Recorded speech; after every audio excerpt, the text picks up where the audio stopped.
Et puis j'en arrive au 10e point, qui est le projet INDECT, dont je ne suis pas mécontent d'avoir été, je crois, le premier responsable politique à parler lors de la présentation de mon programme présidentiel le 3 décembre dernier. D'ailleurs, personne d'autre n'en parle. Ce projet INDECT, c'est quoi? Intelligent Information System Supporting Observation, Searching and Detection for Security of Citizens in Urban Environment. Mais c'est du français, c'est de l'européen.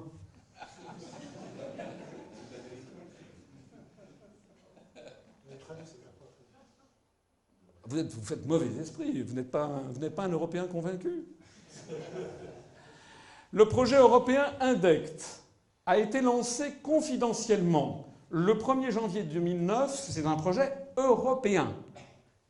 A été lancé confidentiellement le 1er janvier 2009 grâce au soutien financier de la Commission européenne qui a déjà investi plus de 15 millions d'euros dans l'affaire qui est prévue pour s'étaler jusqu'en 2014.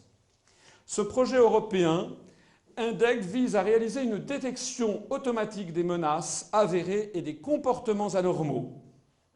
Une détection automatique des comportements anormaux ou potentiellement dangereux se manifestant au sein des sites web, des forums de discussion, des serveurs de données, des échanges peer-to-peer ou même des PC individuels. Là, c'est un copier-coller de la présentation officielle qui en est faite.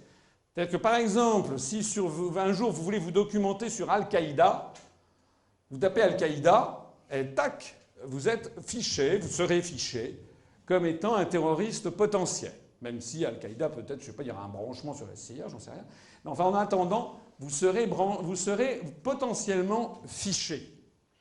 Des agents informatiques ou des programmes spécialisés seront par ailleurs chargés d'explorer les échanges et de signaler les risques à travers des plateformes d'échange et de mise en mémoire des données personnelles ou non, avec des moteurs de recherche adéquats.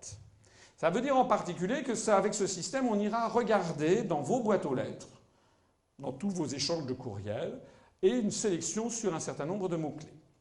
Tout ceci étant mis dans des fichiers qui seront, ultérieurement d'ailleurs, connectés avec tout ce que l'on sait de vous.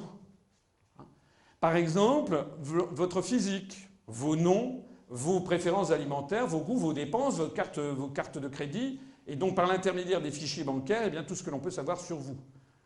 Donc on pourra avoir, avec la mise en place des caméras de surveillance généralisées, je vous ai vu qu'il y en a déjà une pour 1000 habitants en France, peut-être que dans 10 ans il y en aura une pour 50 habitants, c'est-à-dire partout, eh bien on pourra avoir des surveillances qui permettront de reconnaître, avec des logiciels de reconnaissance automatique du visage, plus donc essayer de repérer où sont les gens, on pourra avoir ainsi un projet qui permettra à terme un rapprochement de toutes les données personnelles. Identité, visage, emplacement instantané, goût, opinion politique, type de dépenses, etc.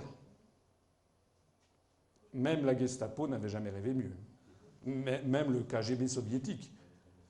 C'est un univers effroyable, je pèse mes mots, et qui est en train de se mener, bien entendu, dans le cadre de la lutte contre le terrorisme.